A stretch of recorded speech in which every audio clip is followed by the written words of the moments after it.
Science tells us that experiences we have in the first year of our lives actually affect the physical architecture of our developing brain.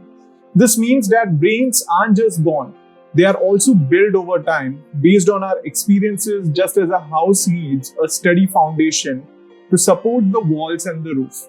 A brain needs a good foundation to support all future development.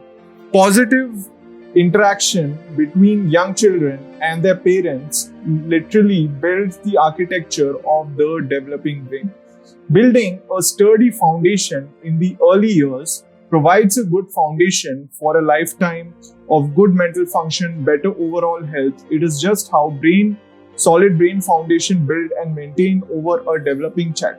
One way is through what brain experts call serving and returning interaction. Imagine a tennis match between a caregiver and a child, but instead of hitting a ball back and forth through a net, various forms of communication pass between the two, from eye contact to touch, from singing to simple games like peekaboo.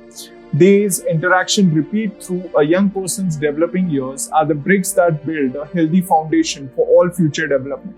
But another kind of foundation experience shaping brain development too, and the stress that good kinds of people that we meet new people or study or a test and healthy for brain development because they prepare children to cope for future challenges.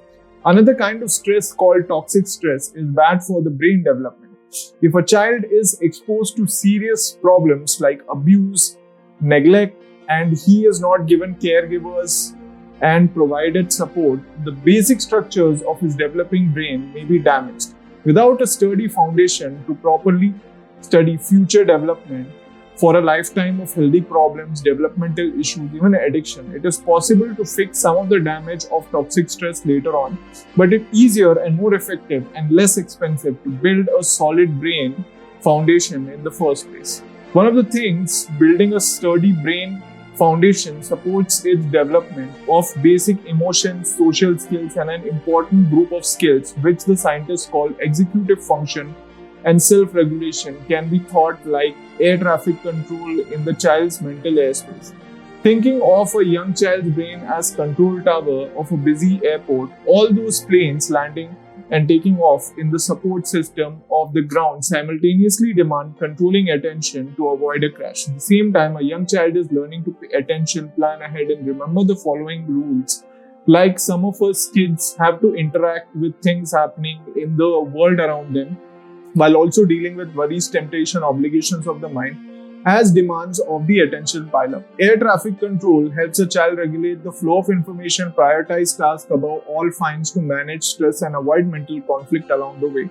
Having the ability to necessity for positive level of mental health, developing effective air traffic control, overcoming toxic stress, building solid brain architecture, and the things kids can't do on their own.